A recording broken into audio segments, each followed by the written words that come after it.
छत्तीसगढ़ के खरसिया से लेकर नया रायपुर होते हुए परमलकसा तक नई रेल परियोजनाओं का शुभारंभ किया गया है। खरसिया से परमलकसा तक 5वीं और 6वीं रेल लाइन बिछाने के लिए 8,741 करोड़ रुपए की महत्वाकांक्षी योजनाओं की स्वीकृति मिल गई है,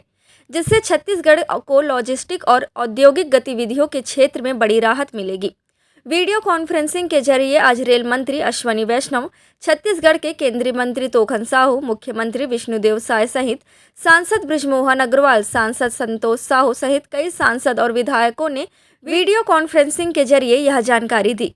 यह पूरा प्रोजेक्ट 8,741 करोड़ का है, जो देश के अब तक के टॉप 10 प्रोजेक्ट में आएगा। आने वाले समय पर रायगढ़, सक्ती, बिलासपुर, बलौदाबाजार को इसका फायदा मिलेगा। इस प्रोजेक्ट के अंतर्गत 48 ब्रिजों का निर्माण किया जाएगा, साथ ही 14 फ्लाईओवर बनाने की संभावना है। इसके साथ ही 148 अंडर प्रोसेस रेलवे फ्लाईओवर बनेंगे, साथ ही 276 किलोमीटर का रेल लाइन बिछाया जाएगा। सबसे बड़ी बात यह है कि 25,000 करोड़ का रेवेन्यू का बचत होगा।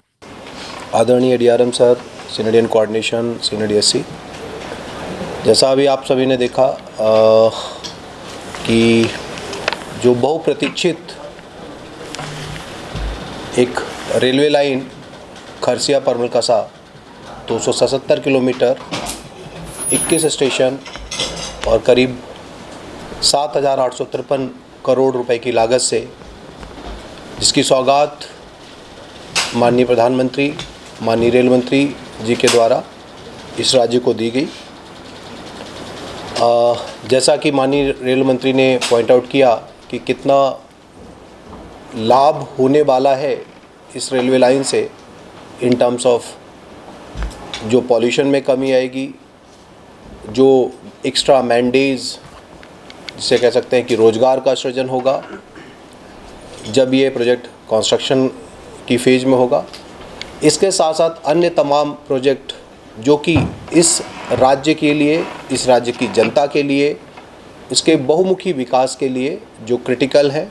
जिनके एस्पिरेशंस पिछले कई वर्षों से या बहुत लंबे अरसे से जो एस्पिरेशंस थे, उन सब विषयों पर माननीय रेल मंत्री जी ने चर्चा की। जैसे कि हम एक फॉर एग्जांपल ले सकते हैं रावघाट से जगदलपुर, या जो हम उत्तरी छत्तीसगढ़ जिसे हम सरगुजा संभाग या जशपुर का जो क्षेत्र है, उसको जो हमारा ट्रंक रूट है हावड़ा मुंबई, उससे कनेक्ट करते हुए साडेगा, पत्थलगांव, अंबिकापुर, रेणुकूट, बरवाडी से उसको जो हमारा ट्रंक रूट हमारा जो दिल्ली और कोलकाता का है, तो उससे एक परपेंडिकुलर कनेक्शन देने की बात हुई। इस तरीके के कई प्रोजेक्ट्स जो कि फ्यूचर में होने हैं, उनके लिए FLS सैंक्शन हो चुके हैं और DPR विभिन्न स्टेजेस में उसकी है, जो कि बहुत जल्दी, जैसा कि माननीय मंत्री जी ने आश्वासन दिया है कि दिसंबर तक वो सभी पूरे किए जाएंगे। और एक बार जब DPR बनकर तैयार हो जाती है, इन प्रोजेक्ट्स के विषय में उनका FIRR, EIRR की उसका क्या आर्थिक पहलू क्या है, सामाजिक पहलू क्या है, कैसे इस क्षेत्र के एनवायरनमेंट को, इकोलॉजी को कैसे प्रिजर्व करेगा, कैसे ओवरऑल इस क्षेत्र का विकास होगा, इन सभी चीज़ों को ध्यान में रखते हुए जब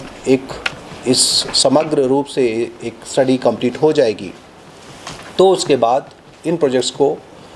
जो संबंधित हमारे अन्य मिनिस्ट्रीज़ हैं, जैसे मिनिस्ट्री ऑफ कॉमर्स हुआ, वित्त मंत्रालय हुआ और फाइनली नीति आयोग, जो कि जिससे अप्रूवल मिलना है, तो उनको इन सारे प्रोजेक्ट्स को उनके समक्ष रखा जाएगा और छत्तीसगढ़ की जनता को इन प्रोजेक्ट्स की सौगात मिलेगी। अगर कोई क्वेश्चंस हो तो सर।